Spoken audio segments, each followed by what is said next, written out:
जय हिंद दोस्तों। Blender animation की नई क्लास में आपका एक बार फिर से स्वागत है। मैं हूं नीलेश और आज हम लोग समझने वाले हैं कि टाइमलाइन, डोप शीट और ग्राफ एडिटर इनमें क्या डिफरेंस होता है। पिछली क्लास में हमने थोड़ी बहुत एनिमेशन के बारे में सीखा हुआ है कि अगर हमें क्यूब का एनिमेशन करना है तो किस प्रकार से हम लोग की फ्रेम का यूज करके क्यूब को एनिमेट कर सकते हैं। आज हम लोग उसके आगे कंटिन्यू करने वाले हैं। तो सबसे पहले हम लोग इस लाइट को और कैमरे को सेलेक्ट करके इसे कर देते हैं डिलीट, और इस क्यूब को सेलेक्ट करके हम लोग आ जाते हैं वन प्रेस करके फ्रंट व्यू में। आपको ऑलरेडी पता है कि ये टाइमलाइन है। मैं इस टाइमलाइन को ड्रैग करके बड़ा कर लेता हूँ। अब हमने आपको ऑलरेडी की फ्रेम के बारे में बताया हुआ है। जैसे मान लीजिए कि हम ये चाहते हैं कि शुरू में जो हमारा क्यूब है वो यहाँ पे दिखे, तो उसके लिए हम लोग इस क्यूब को सेलेक्ट करेंगे, जी प्रेस करके इस क्यूब को इधर साइड कर लेते हैं मूव। अब हमें आई प्रेस करना है और लोकेशन पे लगा देना है की फ्रेम। उसके बाद हम लोग आगे आ जाते हैं, जी प्रेस करेंगे और इस क्यूब को मूव करके हम लोग इधर साइड कर देते हैं और आई प्रेस करके फिर से लगा देते हैं लोकेशन पे की फ्रेम। फिर से आगे आ जाएंगे और जी प्रेस करके हम लोग यहाँ पे कर देते हैं मूव और आई प्रेस करके हम लोग लगा देते हैं लोकेशन पे की फ्रेम। शिफ्ट और लेफ्ट एरो प्रेस करके हम लोग आ जाते हैं पहले वाले फ्रेम पे, और अगर स्पेस बार प्रेस करके देखेंगे तो आप देखिए कि यहाँ पे जो हमारा एनिमेशन है वो अच्छे से हो रहा है। आप यहाँ पे देख सकते हैं कि जब हम लोग एनिमेशन को प्ले करते हैं तो हमारा जो प्ले हेड है वो यहाँ से आगे भी चला जाता है और हमें यहाँ पे तो एनिमेशन देखना नहीं है। तो उसके लिए हमारे पास ऑप्शन ये है कि मैं पी प्रेस करूँ और हम लोग जहाँ से भी एनिमेशन चालू करना चाहते हैं वहाँ पे चले जाएंगे, लेफ्ट क्लिक करके रखेंगे और हमें माउस को ड्रैग करना है। हम लोग माउस को वहाँ तक लाएंगे जहाँ तक हमें एनिमेशन को दिखाना है।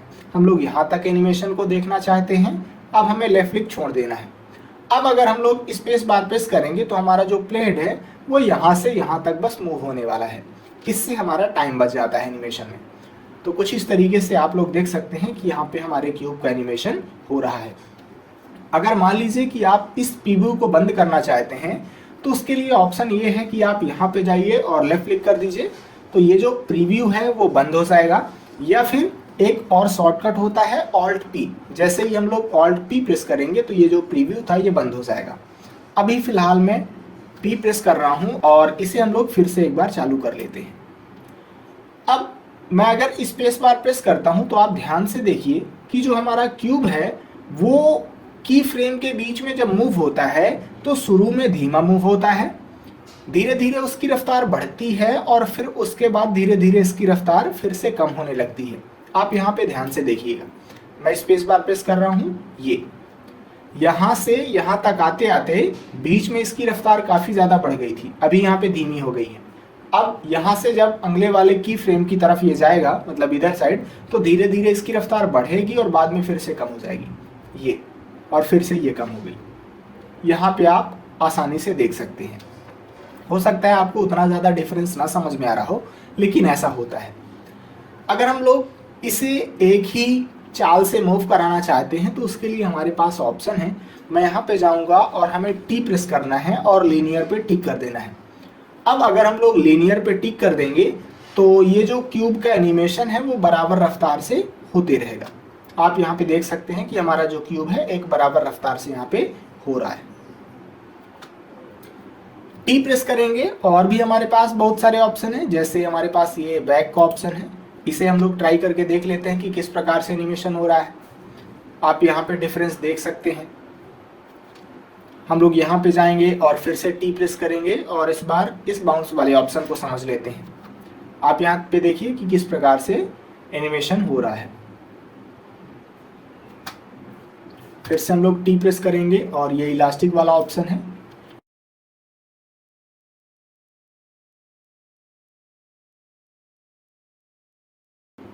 टी प्रेस करेंगे और ये जो ऑप्शन है इसका हम लोग कई बार यूज कर लेते हैं, ज़्यादा तो नहीं करते लेकिन कई बार यूज कर लेते हैं। मैं इस पर टिक कर देता हूँ। कांस्टेंट का मतलब ये हुआ कि हमारा जो क्यूब है वो आते जाते नहीं दिखेगा, बल्कि जहाँ पे हमने की फ्रेम लगाया हुआ है डायरेक्ट वो वहीं पे दिखेगा। जैसे अभी आप देखिए, ये यहाँ पे दिखा, फिर यहाँ पे दिखा, फिर यहाँ पे दिखा। ये आते जाते नहीं दिखेगा जब हम लोग कांस्टेंट का यूज करते हैं। तो टी प्रेस करेंगे और ये जो ऑप्शन है इनको भी आप ट्राई करके देख सकते हैं। अब आपको यहाँ पे कर्व टाइप का देखने को मिल रहा होगा। सभी में देखिए जैसे कांस्टेंट लिखा हुआ है तो उसके पहले एक कर्व बना हुआ है। ये कर्व क्या करते हैं, किस प्रकार से हम लोग इन्हें पहचानेंगे, वो हम लोग आगे चल के ग्राफ एडिटर में सीखने वाले हैं। तो अभी आपको फिलहाल इतना समझ में आया कि किस प्रकार से हम लोग टाइमलाइन का यूज करते हैं। अब हम लोग थोड़ा सा डोप सीट खोल लेते हैं। यहाँ पे जाएंगे, जब प्लस का निशान आ जाएगा तो आपको लेफ्ट क्लिक करना है और इसे हम लोग ड्रैग करके ऊपर साइड कर लेते हैं। ये हमने कर लिया इतना। टाइमलाइन को भी थोड़ा सा हम लोग बड़ा कर लेते हैं और यहाँ पे जाएंगे। अभी ये टाइमलाइन ही है, हमें यहाँ पे जाना है और हम लोग इसे कन्वर्ट कर लेते हैं डोप सीट में। अभी आप देखिए कि ऊपर साइड टाइमलाइन है और नीचे साइड है डोप सीट। टाइमलाइन और डोप सीट में कोई खास फर्क होता नहीं है बिगनर लेवल पे। यहाँ पे भी हम लोग की फ्रेम लगा सकते हैं और टाइमलाइन में तो ऑलरेडी हमने आपको की फ्रेम लगाना सिखाया हुआ है। मेन जो डिफरेंस है वो आप यहाँ पे देख सकते हैं कि टाइमलाइन में हमें ये ऑटो की का ऑप्शन देखने को मिलता है। टाइमलाइन में हमें जिस भी फ्रेम पे जाना है तो यहाँ पे हम लोग लिख के उस फ्रेम पे आ सकते हैं। यहाँ पे हमें स्टार्ट और एंड का ऑप्शन देखने को मिलता है और प्लेहेड को आगे पीछे मूव करने के लिए हमारे पास ये ऑप्शन मिलते हैं। जबकि हमें डोप सीट में ऐसा कोई भी ऑप्शन नज़र नहीं आता है। लेकिन हाँ, बिगनर लेवल पे हम लोग चाहे टाइमलाइन में काम करें चाहे डोप सीट में काम करें, बात एक ही है। ऑल्ट पी प्रेस करके हम लोग प्रीव्यू को बंद कर देते हैं और अब हम लोग टाइमलाइन को यहाँ से हटाने वाले हैं। तो उसके लिए मैं यहाँ पे जाऊँगा और जैसे ही आई का निशान आ जाता है तो आपको राइट क्लिक करना है और ज्वाइन एरिया पे टिक कर देना है। अब हम लोग माउस को नीचे साइड लाएंगे और यहाँ पे लेफ्ट क्लिक कर देंगे तो आप देखिए कि वो जो टाइमलाइन था वो हट चुका है। अगर हमें की फ्रेम डिलीट करना है तो हम लोग वही करेंगे। सबसे पहले तो जिस भी की फ्रेम को डिलीट करना है उसे सेलेक्ट कर लीजिए और डिलीट बटन प्रेस कर देंगे तो वो वाला की फ्रेम हमारा डिलीट हो जाएगा। आपको ये ध्यान रखना है कि ये जो की फ्रेम है वो तभी नज़र आएंगे जब आपने उस ऑब्जेक्ट को सेलेक्ट कर रखा हो। जैसे अभी हमारा ये क्यूब जो है वो सेलेक्ट है, इसी वजह से हमें यहाँ पे की फ्रेम नज़र आ रहे हैं। अगर मैं ऑल्ट ए प्रेस करके इस क्यूब को डिसेलेक्ट कर देता हूँ तो आप देखिए कि यहाँ पे हमें कोई भी ऑप्शन नज़र नहीं आएंगे। जिस भी ऑब्जेक्ट को हम लोग सेलेक्ट करके रखेंगे उसके लिए जो भी की फ्रेम हमने लगाए हुए हैं वो यहाँ पे नज़र आने वाले हैं। अभी फ़िलहाल हम लोग इस क्यूब को सेलेक्ट कर लेते हैं और चलिए क्यूब को ही हम लोग डिलीट कर देते हैं। शिफ्ट ए प्रेस करेंगे और मैं ऐड कर लेता हूँ एक मंकी। ये हमने मंकी ऐड कर लिया है। कंट्रोल 2 प्रेस करेंगे तो 2 लेवल का सब डिवीजन मॉडिफायर लग जाएगा और राइट क्लिक करके सेट ऑटो स्मूथ कर लेते हैं। शिफ्ट और लेफ्ट एरो से पहले वाले फ्रेम पे आ जाते हैं और अगर हमें इस मंकी का भी एनिमेशन करना है तो हम लोग आसानी से उस मंकी का एनिमेशन कर सकते हैं। जैसे मान लीजिए कि मैं ये चाहता हूँ कि हमारा जो मंकी है शुरू में यहाँ पे रहे, तो मैं जी और एक्स प्रेस करके इधर साइड कर देता हूँ मूव। और ऑलरेडी अभी हम लोग पहले वाले फ्रेम पे हैं, आई प्रेस करेंगे और लगा देते हैं लोकेशन पे की फ्रेम। उसके बाद हम लोग आगे आ जाते हैं। जैसे अभी मैं आ जाता हूँ 140वें फ्रेम पे, जी एक्स प्रेस करके इसे एक्स एक्सिस में इतना कर देते हैं मूव और फिर से हम लोग आई प्रेस करके इस पे लगा देते हैं लोकेशन पे की फ्रेम। अभी आप ध्यान दीजिए कि जब मैं लोकेशन पे की फ्रेम लगा रहा हूं तो यहाँ पे एक्स, वाई और जेड तीनों एक्सिस में की फ्रेम लग रहा है। अब जो हमने आपको ये बताया हुआ है इसका हम लोग आगे चल के यूज करेंगे। आपको इतना ध्यान रखना है कि हमने यहाँ पे कुछ बताया था कि जब हम लोग आई प्रेस करके लोकेशन पे की फ्रेम लगाते हैं तो तीनों एक्सिस में की फ्रेम लग जाता है। इसका एक डिसएडवांटेज होता है, इसको हम लोग आगे चल के सीखेंगे। खैर, अभी मैं P प्रेस करके प्रीव्यू को चालू कर लेता हूँ और मैं यहाँ पे जाऊँगा, लेफ्ट क्लिक करना है हमें और इसको मैं करके कर लेता हूँ यहाँ तक मूव। अब स्पेस बार प्रेस करेंगे तो आप देखिए कि हमारा मंकी शुरू में धीमा चला, अब ये तेज चलने लगा और धीरे धीरे इसकी रफ्तार हो गई है धीमी। ये धीमा चल रहा है, धीरे धीरे रफ्तार हुई तेज और फिर से ये हो जाएगा धीमा और लास्ट तक आते आते ये बिल्कुल धीमा हो जाता है। यहाँ पे जाएंगे और टी प्रेस करेंगे, लीनियर पे टिक कर देते हैं तो आप देखिए कि अब ये जो मंकी है वो बराबर रफ्तार से चल रहा है। बेसिक लेवल पे हम लोग डोप सेट का भी इसी तरीके से यूज कर सकते हैं। अब हम लोग मेन समझ लेते हैं ग्राफ एडिटर को कि ग्राफ एडिटर होता क्या है और वो हमारे लिए कई बार बहुत ज़्यादा इम्पॉर्टेंट होता है जब हम लोग अपने मन से कुछ अलग तरीके का एनिमेशन करना चाहते हैं। हम ये चाहते हैं कि कब हमारा मंकी तेज मूव हो, कब धीमा मूव हो, तो हम लोग ग्राफ एडिटर से ही कंट्रोल करते हैं। मैं यहाँ पे जाऊँगा और जैसे ही प्लस का निशान आ जाता है तो आपको लेफ्ट क्लिक करना है और इसे हम लोग ऊपर साइड कर लेते हैं ड्रैग। यहाँ पे जाएंगे, अभी ये 3D व्यू पोर्ट ही खुला हुआ है, आपको यहाँ पे जाना है और इसे हम लोग कन्वर्ट कर लेते हैं ग्राफ एडिटर में।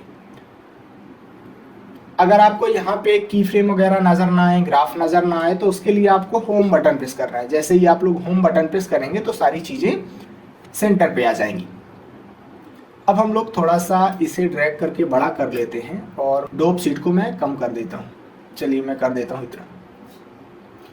अभी आप देखिए कि हमने लीनियर कर रखा हुआ है, इसी वजह से हमारा जो मंकी है वो एक बराबर रफ्तार से आगे की तरफ जा रहा है।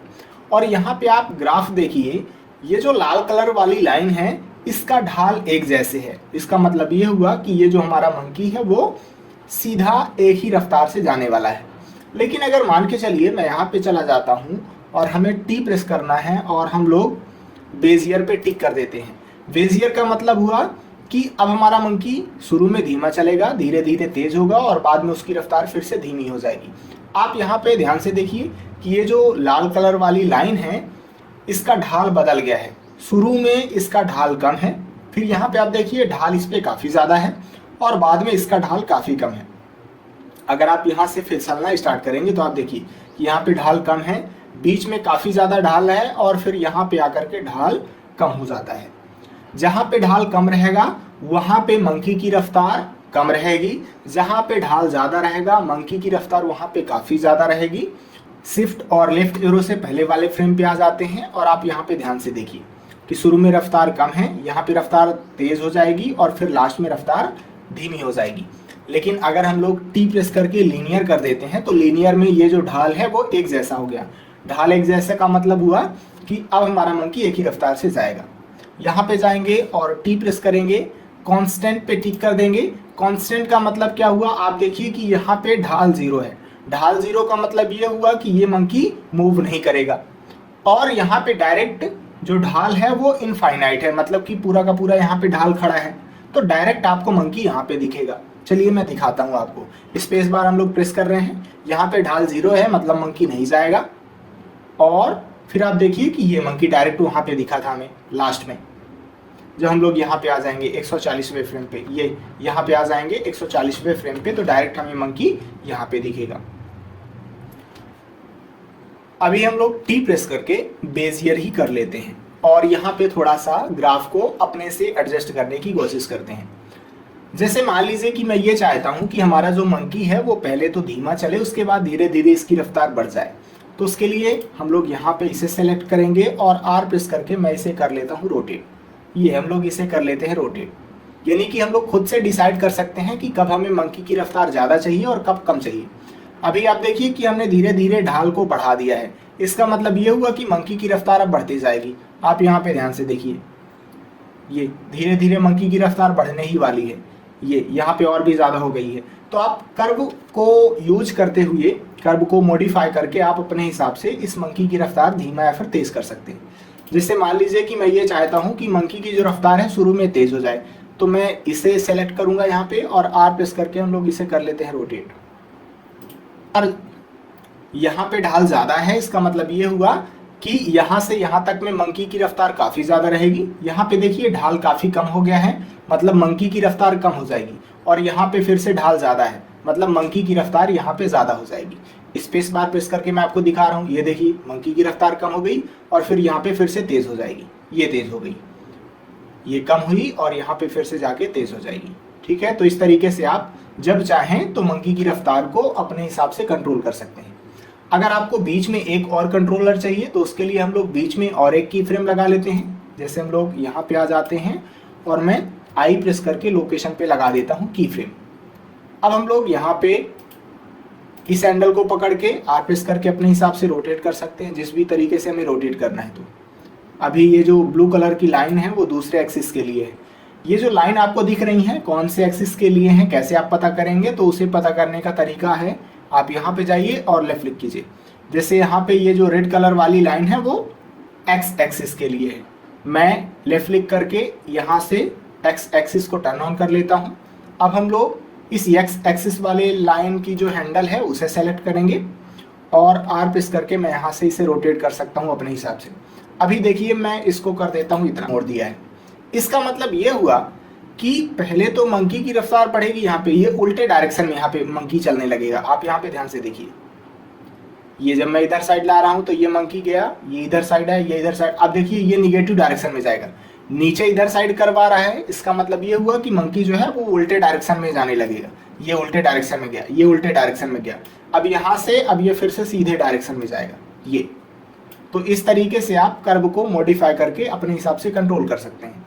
अगर आप ये चाहते हैं कि आपका जो मंकी है वो यहाँ पे ना चले, तो उसके लिए आप यहाँ पे की फ्रेम लगाइए और ये जो ढाल है उसको 0 कर दीजिए, पूरा स्ट्रेट कर दीजिए, तो ये मंकी यहाँ पे रुका रहेगा। तो कुछ इस तरीके से हम लोग कर्व का यूज करके अपने मंकी को अपने हिसाब से एडजस्ट कर सकते हैं कि कब हमें मंकी को रोकना है, कब हमें मंकी को चलाना है, कब हम मंकी की रफ्तार तेज करना चाहते हैं और कब धीमा करना चाहते हैं। तो वो सारे के सारे कंट्रोल हमें इसी ग्राफ एडिटर से देखने को मिल जाएंगे। अब हम लोग वापस आते हैं यहाँ पे। हमने आपको शुरू में समझाया था कि जब हम लोग लोकेशन पे की फ्रेम लगाते हैं आई प्रेस करके, तो तीनों एक्सिस के अबाउट की फ्रेम लग जाता है। अब इसका डिसएडवांटेज क्या है उसके बारे में हम लोग सीखने वाले हैं। तो मैं फाइल पे जाता हूँ, न्यू पे जाएंगे हम लोग और जनरल पे क्लिक करके डोंट सेव पे क्लिक कर देते हैं। तो ये ब्लेंडर की नई फाइल आ चुकी है। मैं लाइट को और कैमरे को सेलेक्ट करके इसे कर देता हूँ डिलीट, और 1 प्रेस करके हम लोग फ्रंट व्यू में आ जाते हैं। टाइमलाइन को ड्रैग करके बड़ा कर लेते हैं और इस क्यूब को सेलेक्ट करेंगे। मैं यहाँ पे डोप सीट को भी ओपन कर लेता हूँ। तो यहाँ पे जाना है, लेफ्ट क्लिक करना है और हम लोग डोप सीट को ओपन कर लेते हैं। यहाँ पे इसे कन्वर्ट करना पड़ेगा आपको डोप सीट में।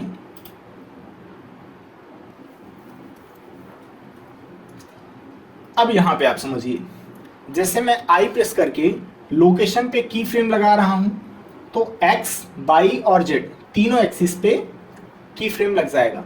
लेकिन अगर मान के चलिए कि मैं इस क्यूब को सिर्फ और सिर्फ एक्स एक्सिस में ही मूव कराना चाह रहा हूं, यानी कि हमें इस क्यूब को एक्स एक्सिस बस में एनिमेट करना है, तो उसके लिए हम लोग सिर्फ और सिर्फ एक्स एक्सिस में ही की फ्रेम लगाएं।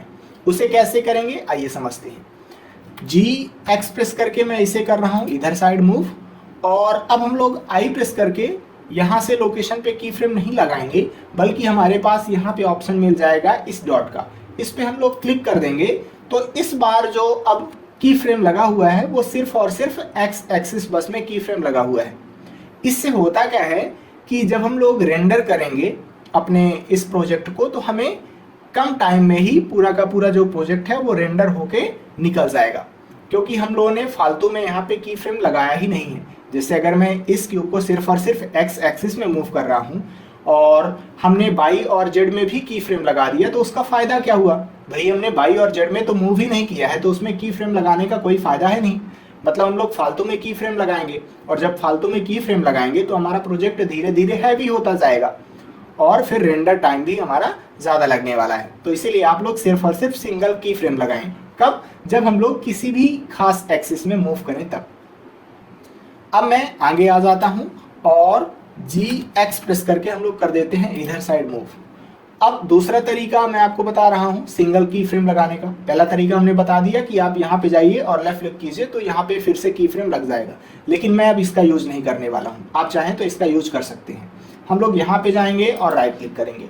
आपको यहाँ पे मिल जाएगा सिंगल इंसर्ट की फ्रेम का। सिंगल इंसर्ट की फ्रेम पे आप क्लिक करेंगे तो यहाँ पे सिर्फ और सिर्फ एक्स एक्सिस में की फ्रेम लगने वाला है। यहाँ पे सिंगल की फ्रेम लग जाएगा। देखिए बाई और जेड एक्सिस में की फ्रेम नहीं लगा हुआ है। तो इस प्रकार से हम लोग सिंगल की फ्रेम का ज़्यादातर यूज करने वाले हैं, क्योंकि हमारा रेंडर टाइम बाद में कम हो जाएगा। तो कुछ इस तरीके से हम लोग सिंगल की फ्रेम का ही यूज करेंगे, क्योंकि अनावश्यक की फ्रेम यूज करने से आपका जो प्रोजेक्ट है वो धीरे धीरे हैवी होता जाता है। तो आप इसका विशेष ध्यान रखिएगा। तो चलिए अब हम लोग नेक्स्ट क्लास में मिलेंगे। आज हमने सीखा हुआ है कि डोप सीट, ग्राफ एडिटर और टाइमलाइन क्या होता है, इनमें डिफरेंस क्या होता है, किस प्रकार से हम लोग यूज करते हैं। अब हम लोग अगली क्लास में कैमरा एनिमेशन के बारे में सीखने वाले हैं। तो नेक्स्ट क्लास में ही मिलेंगे। जय हिंद।